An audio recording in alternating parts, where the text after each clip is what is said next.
This is perhaps my favorite thing in this machine here. And then a single tap of that button returns my bucket right back to where I want it. So now when I want to drive into this, all I got to do is go forward and my bucket's in exactly the right spot that I want to go and peel that off.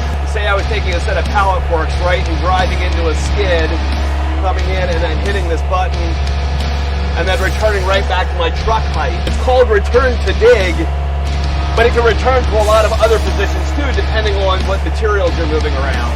The six, a helping hand with your land. Neil from Messick's here, really excited to take you along on a trip that we were able to take here recently. The gentleman from HydraForce invited us out to come tour their factory and see some of the prototype equipment that they had been working on. HydraForce is a company that you may not have heard of before. They make electronic control valves for machinery. In case of this Crone harvester right here, this hydraulic heart of the machine comes out of a HydraForce factory that we're going to have a video tour of here in a future video. But today we're showing you a prototype piece of equipment.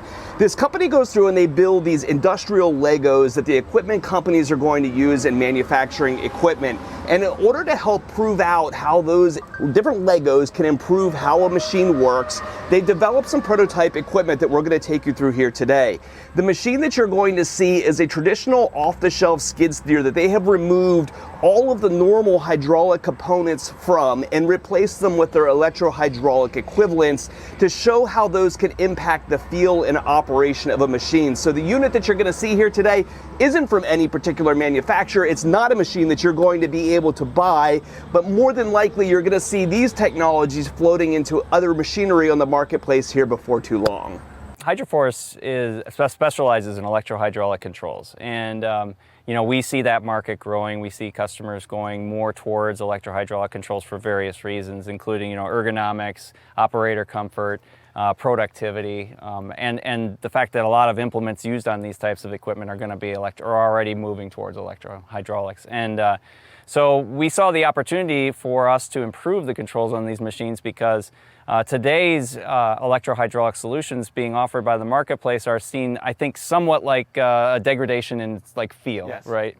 Yeah, as we've gone through generations of machines, my perspective would be a lot of our operators that we deal with are going to tell us, you know, when you went from hand and foot to a pilot, you lost a little bit of feel. And now as you've gone from pilot to electronic pilots, you lose that connection from the machine more and more. Right, exactly. And so for us, you know, wanting to promote and grow and support the growth of electro-hydraulics, we came up with a solution that would improve the responsiveness and decrease some of the hysteresis, which improves the quote-unquote feel on the machine that we anticipated would improve the feel on the machine.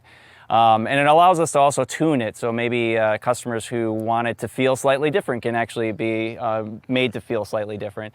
Now, HydraForce, we specialize in electronic controllers and electroproportional cartridge valves, but we don't specialize in monoblock spool valves, which is, you know, typically the main control valve, implement valve on a skid steer loader like this one. So we partnered up with a company called Roquette out of Spain, who also supplies these monoblocks to the skid steer loader market as well as the CTL market. And we worked with them to put together the monoblock, which we put into this machine, and then we took the electronics and we integrated that and did all the programming and set up the telematics. And that's what makes this machine kind of special, in that there's no other machine out there like this. This is a true prototype that HydraForce put together. We want to see how it feels to the marketplace. So as a consumer of equipment at this point, this isn't something you can come out today. This isn't a machine, a new model coming to market. You guys are very simply going out and prototyping new technologies in order to be able to market your products and services then to the major equipment companies that, you know, procure your different industrial Legos that they use in order to, you know, build a functional machine at the end of the day. Right. We ultimately think if we can make a better world by providing, you know, better controls for machines so that operators can enjoy their jobs more and do a better job and have more productivity, right? And the only way we can sometimes demonstrate that is to actually take a piece of equipment and actually modify it and upgrade it with our products, or partner with other companies like Roquette in order to do that. Just to see what can be done. Yeah. So the look that we're going to be able to give you today is maybe something that you're going to see in the future. future, maybe 4 or 5 years down the road as new products are coming to market, some of the research and work that these guys have done in this machine today might end up in a piece of your equipment.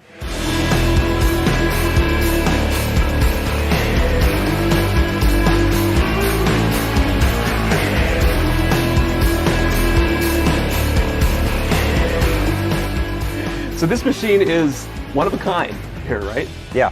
Talk me through some of the things here that you guys have changed underneath the cab here. So the main thing we have done is we took out the main control valve and replaced it with a Rocat monoblock with our own control valves going on either side of it to control the spools.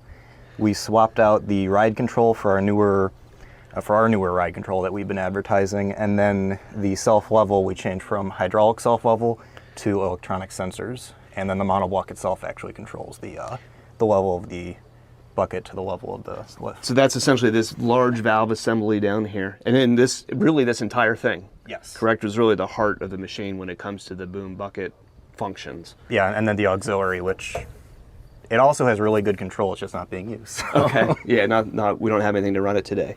And then the electronic portions of it that we were operating, say the app and everything, is coming through some controllers that you guys have on here. Yeah, that's coming through our ERO, our telematics unit, which is right behind the panel in the middle there. And then our ECU itself is immediately to the other side of it, and that's controlling the valves inside the block. Okay.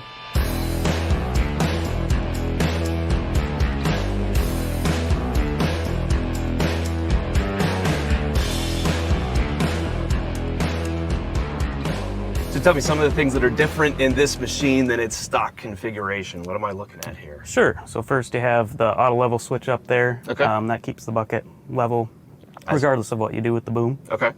Then over here on the joystick, you got your trigger back here, and that'll shake the bucket. So you get, if you got some wet dirt or something, you get that out of there. You got return to dig here.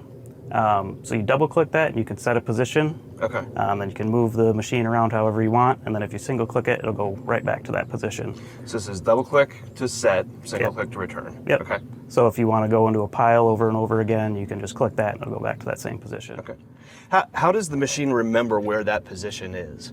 So there's a few angle sensors, one on the bucket and one Okay. on the boom, and that'll be saved into the controller when you double click that, and then it'll just return to that. Return to that position. Yep. Okay. And the second button down here does a couple of things.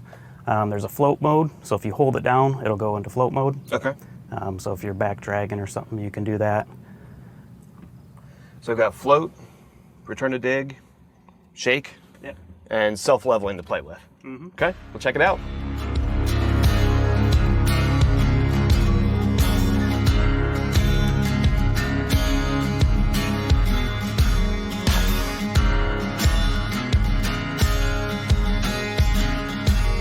So the first thing we're going to play with here is return to dig. Now, return to dig is a function that's going to go back and have that bucket return to a saved position.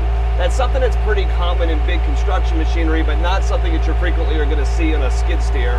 So if we take this bucket and we set it back down to this position right here on the ground, nice and flat where I would be pushing into this pile of dirt, I could double click the button right up here on the top of the stick, and this little flashing indicator down here is telling me that I've got a saved position. Now when I bring my bucket up and simply tap that button again,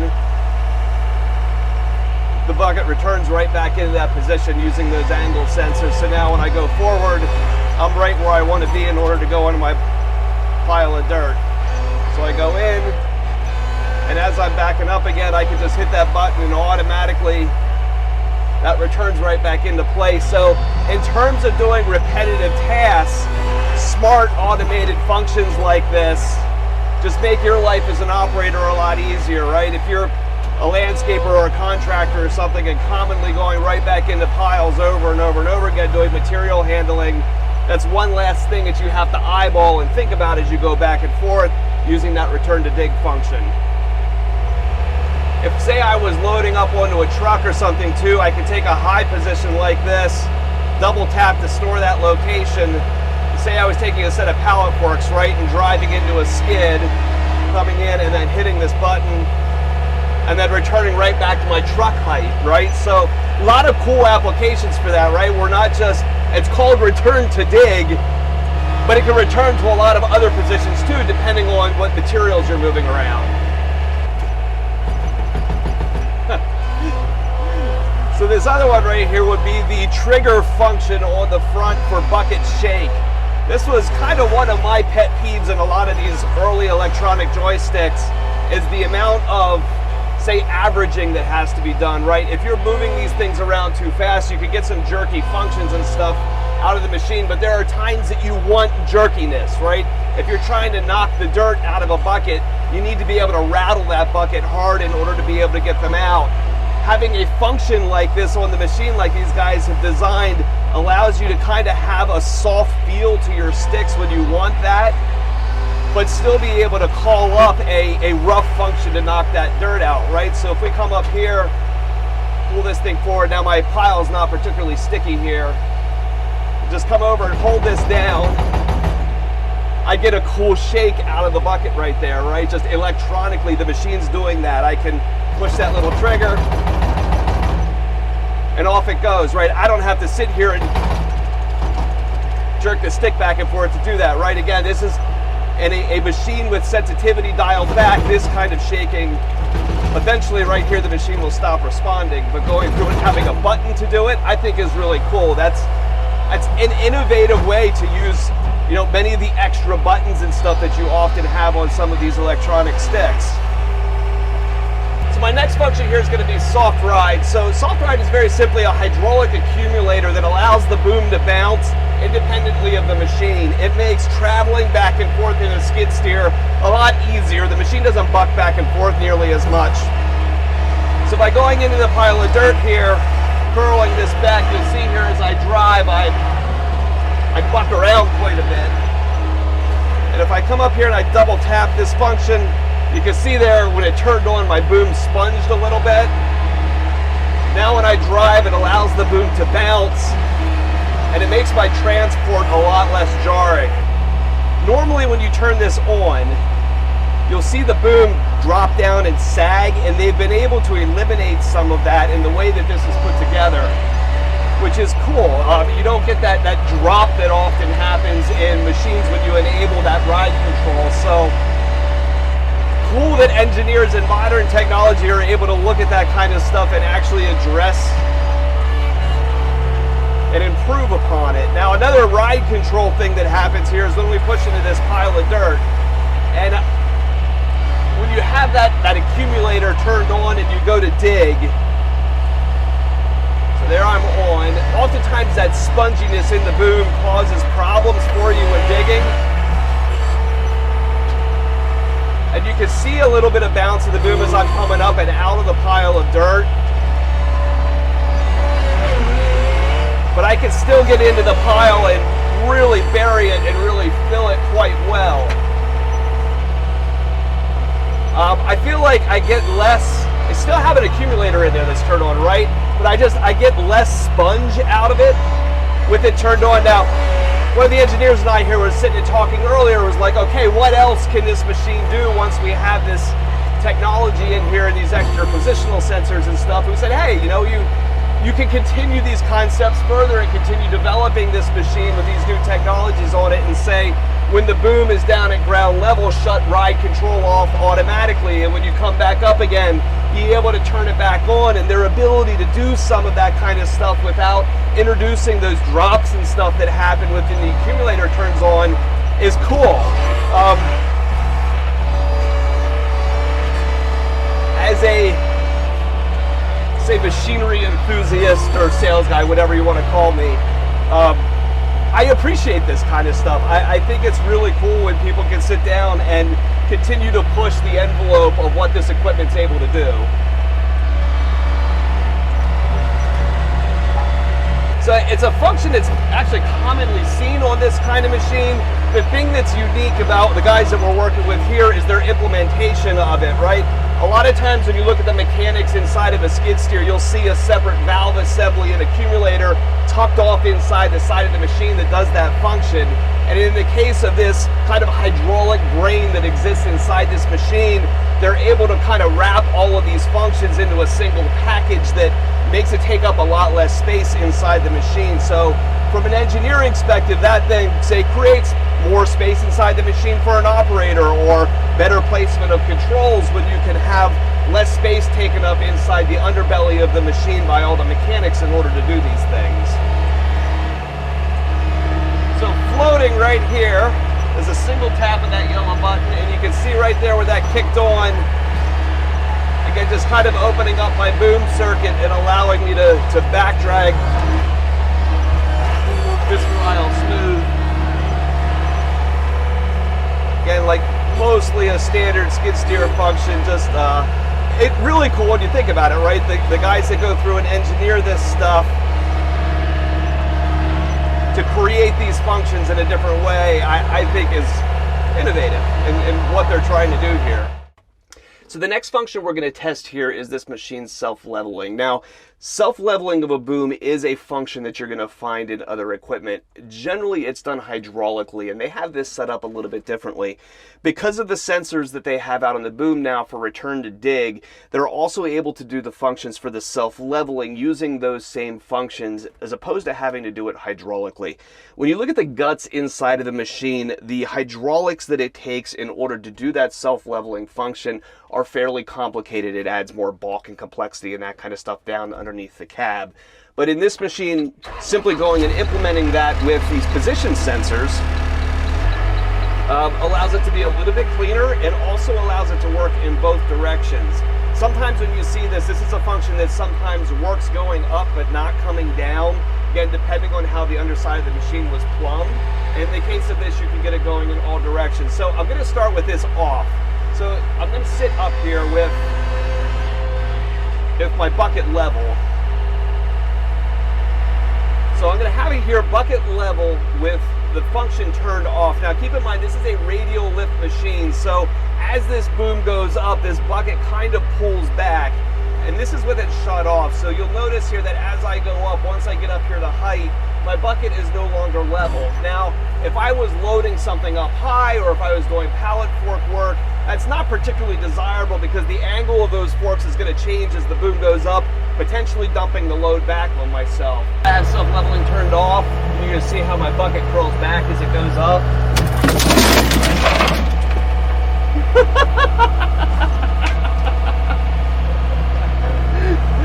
That's why I want self-leveling, so you don't dump dirt on top of the cab. Now if I reach up here and turn this function on, as this goes up, I'm just pulling straight back on the stick, but you'll notice my bucket floor there stays basically level as it goes up and also as it comes down. So I have bi-directional self-leveling both up and down using positional angle sensors down there on the boom.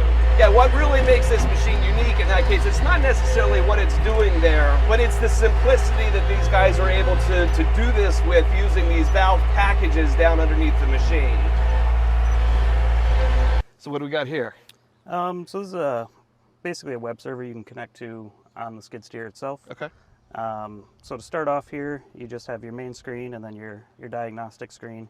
And this basically shows you any errors that are going on with the machine. Okay. So if a coil were unplugged or something were wrong with it, that light would turn red and show an error and tell you exactly what's going on with the machine. Okay.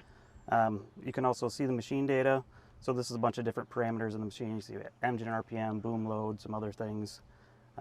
So just a bunch of stuff you can see that's going on in the machine itself. So we have positional angles, there's your positional sensors, joystick position, boom current, so that would be the amperage going to your solenoids, right? Yep. Cool. Yeah, basically anything on the CAN network you could pull off into this. Then if you log in here with our super secret PIN code. Yeah, don't tell anybody that. You can go over to the control tab, and here you can turn functions on and off, or you can even turn on this beginner mode, which these two sliders down here control. And basically you can scale your joystick input so the machine can't go any faster than you want it to go. Okay, so these would be the things that I was playing with, the auto shake, if you didn't want that for some reason because of wearing your boom pins, for example. Right, yep. You would just be able to disable that on your machine and then not have it work. Yep. And then, and then you're also able to do this remotely, right? Because you're essentially connected to the machine from wherever. Yeah, it's possible. The controller has 3G, 4G capability, so you could set it up. So if I'm a rental yard, for example, I could dial back the capabilities of my machine a little bit for a rental customer, but if I needed to raise that back up for an experienced operator, I can do it remotely. Sure. Cool. Yeah. So in this case, I'm going to take his app here and I'm going to enable Force Beginner Mode. And then if I look at my boom speed here,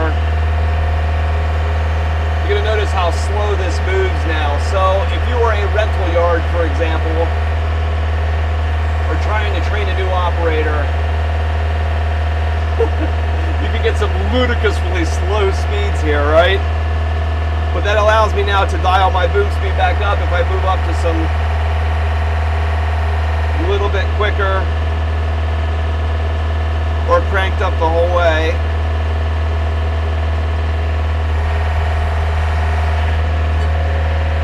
Something that feels a lot more normal. So just giving you some cool adjustability for those kind of lockout type scenarios from a cell phone. And the neat thing is, you think about this, because this is done basically with a web server here on the machine, these are functions that can really be done from anywhere, right? With some kind of cell phone modem or something, if you're a rental yard, you'd be able to actually dial in the machine's performance from another location, right? So you can send this out with an operator that may not know what they're doing, or find that you got somebody more experienced that needs a little bit more out of the machine, and actually dial the stuff on the machine remotely, which is cool technology.